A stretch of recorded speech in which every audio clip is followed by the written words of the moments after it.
Let me go back to the owner of the company, the mastermind. For the fans who don't know, of course, Ringside was called the Everett Wrestling Federation, and the name was changed so that we could grow as a company. Now, we have grown as a company. Do you think we have reached our potential? Not even close.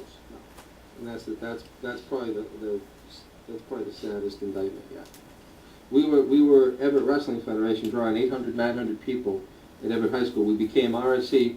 We have a sharper, or RSE, up until I left, had a sharper, crisper product, better overall talent, and yet people don't come like they used to.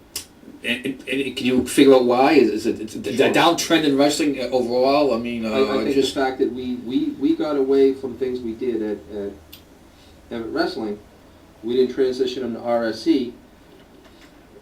In Everett Wrestling, we relied a little bit heavy on some gimmicks. A few years ago we had a match with Bobby Shea, one of the custodian guys, and against the midget. Went over big, popular guy in and around town, draws in people. But they don't really use that anymore. RC doesn't use that real local hook. You know, I mean, let's call it. This is a shoot interview. Have I not said that in production meetings for a couple of years running? We need to focus on homegrown a little more. Yes, it's been stated more than a few occasions. More than a few occasions. Now, that's not to say that we don't draw good crowds at the rec. I mean, last Christmas was tremendous. We drew in excess of 350 people, filled up 2+ bands for Toys and Tots in a blue-collar, hard-working city like Everett is, and the surrounding towns, Malden, Revere, Chelsea, places like that in Medford. That's a lot. Right before Christmas, to ask people to come in who have their own struggles and bring in a brand new toy. But you know, that night everybody worked free, and the only reward was to see that 2 boxes full of toys are going to go to kids who didn't have really anything. Right. And that was, and that's another part of the things that we do, as far as that goes. You have insulted myself, the fans, in whatever city we wrestled, the camera people, concession people, and especially your hometown of Everett, as you just stated. Do you think you owe them an apology at all? Next question. For all the negative things that have been said about you, you have done some positive things. The attendance, I would say, is up. I know not as much as we had in the past, but the attendance is still pretty good for an independent organization. You have brought in new talent. We do travel to more cities. We've been to Saugus. We've been down to Fall River, New Bedford area. The fans have talked about Ringside the city, which is a good thing. So I do want to thank you for that. I'd like to take credit for some of that. I'll take a little bit, but again, that goes to the people like the mastermind. That goes to the management team that includes yourself and some other folks.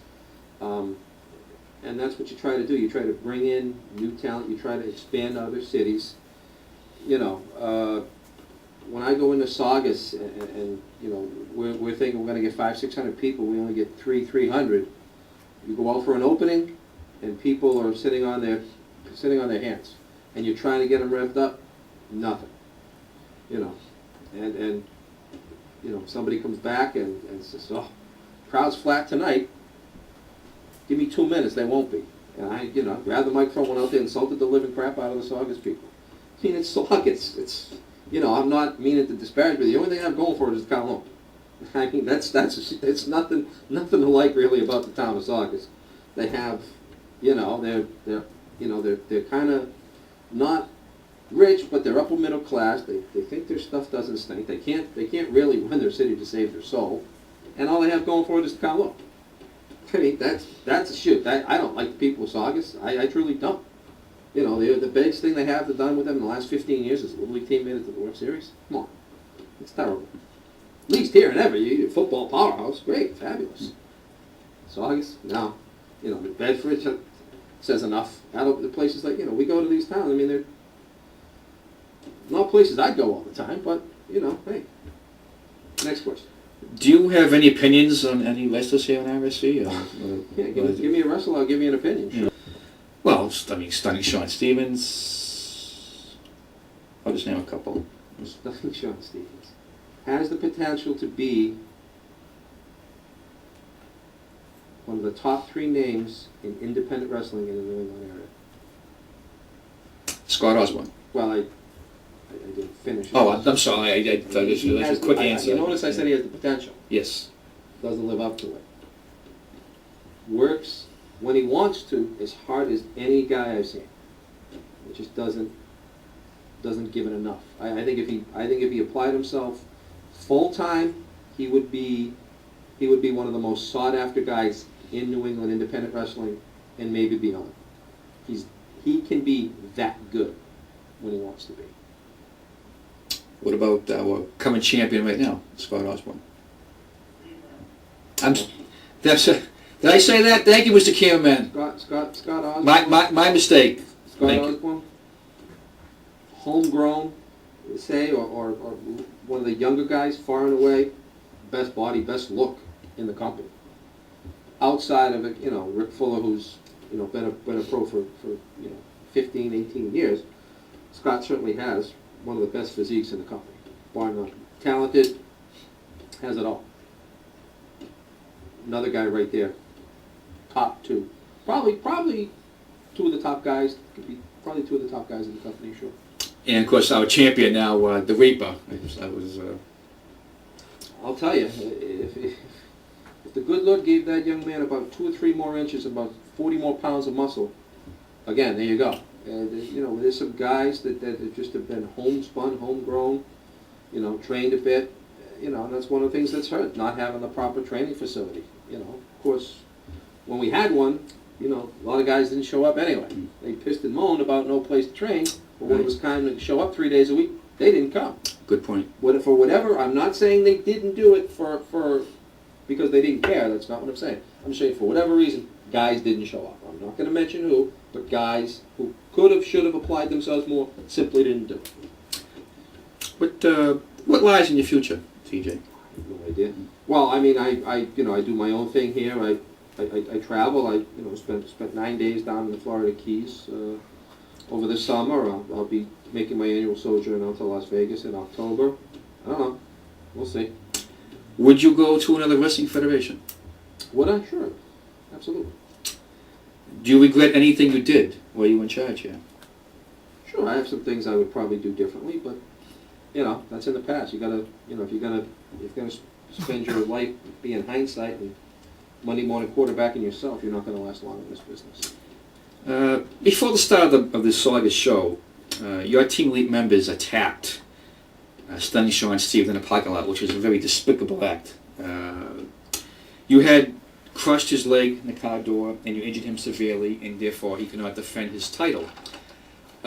Did you cross the line of wanting to win against the potential of ending a man's career? Maybe.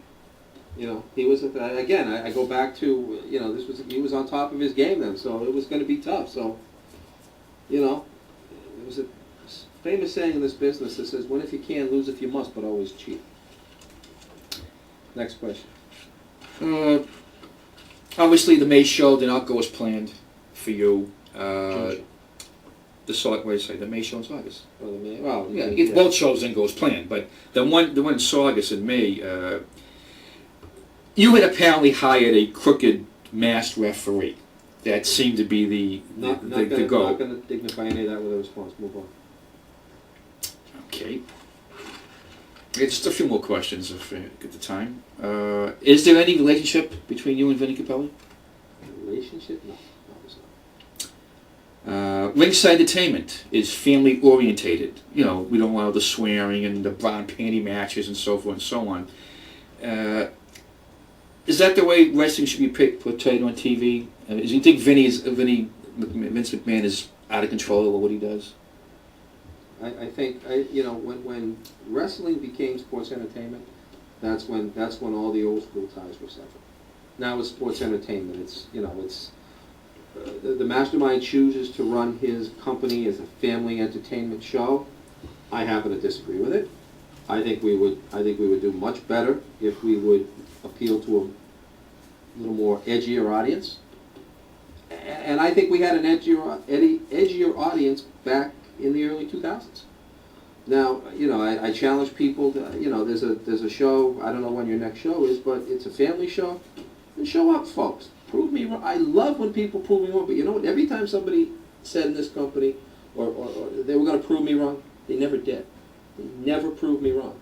Any prognostication I made about how this company was going, I was dead on the money, just about every time. Next question. You were seen at the Harley bike rally in Everett on August 19th. It was. It was a benefit for Jared Kahn and the Jared Fund. Absolutely. Why did you volunteer your time? I mean, I have despite what people may think, I'm not some sort of monster. I mean, that's just, the Jared Fund is certainly a cause that I believe in. I think it's a terrible, terrible disease, Sanfilippo syndrome, and people should do what they can to help out. I know there's a website, I don't want to get it wrong, but if you Google it, I'm sure you'd find it, or contact the Everett Police Department to get that. I mean, that's just, that's a little boy who's got a tough road to hoe, and hopefully, God willing, we'll, as the mastermind said, at the rally, which drew hundreds of bikers, it was a great turnout. Ringside did a little bit of a show there. It's a great cause, so support it whenever you can, folks. Is a question, the death of Chris Benoit and his family obviously shocked the wrestling world and the country as a whole. Any comment on the steroid, the so-called steroid rage? There's not one article, one dirt sheet, one comment from the people that saw that coming. Obviously, it's an awful tragedy. Would the WWE, would Vince McMahon love to have pulled that Raw show back? Sure he would have, but it happened that way. So, I think you're getting the wrap up. You've got you've probably got one question left. No, well, I'll let you at the last minute. You feel free to say anything you want, and then we'll wrap up the show. Folks, whether you like me or you dislike me, I tried to entertain you. In front of the camera, did I do some things to make you laugh, to make you want to wring my neck? Sure, that's what I'm supposed to do. I'm supposed to entertain you. As long as I got a reaction, positive or negative, I was doing my job. Do I think RSE is still a very good product? Absolutely. Get out, support it, go see it. Will I come back to it? I have no intention to. But I'll quote Hogan and a few others in this business. You never say never. Nobody ever thought they'd see Eric Bischoff walk out in New Jersey in the Continental Airlines Arena, hug Vince McMahon, and be Eric Bischoff again. Will I be TJAnderson again down the road in RSE or someplace else? I don't know. Is TJAnderson the character dead and buried? I don't think so. I like to think he's still got a run or two left in him. If that comes to fruition, fine. If it doesn't, that's fine too. But remember, like I said back in June, these performers risk their lives. They risk their careers. They risk their lives a lot. In a lot of ways, some of the moves you see, trying to entertain you. The worst thing you can do is sit on your hands. Sit on your butts. Whether you love them, whether you hate them, whether you want to kill them, that's fine. But react. Give them something. Because those guys and ladies bust their ass from the moment they get in 2.5 hours before bell time to set up, to tape up, to get the ring, to rig the lights, to get the camera set up, to stretch, to tape guys are wrestling with injuries, with broken bones, with pinched nerves. We've had to tell guys, no, you can't wrestle. Sure, people are going to be upset. Sure, they want to see, but you know what? I'm not going to be responsible, nor would the mastermind be responsible for someone getting permanently hurt in a wrestling match. It's happened way too many times, and that's, it's a good company, it's a good product. Go see it. It's the best in this area. That's still for sure. Good night. I want to thank you, TJ, for relenting to this interview. Thank you, Paul, for continuing to perform, and good show. So fans, on behalf of our special guest tonight, TJ Anderson, this is the Precious One. Until next time, fans, good night.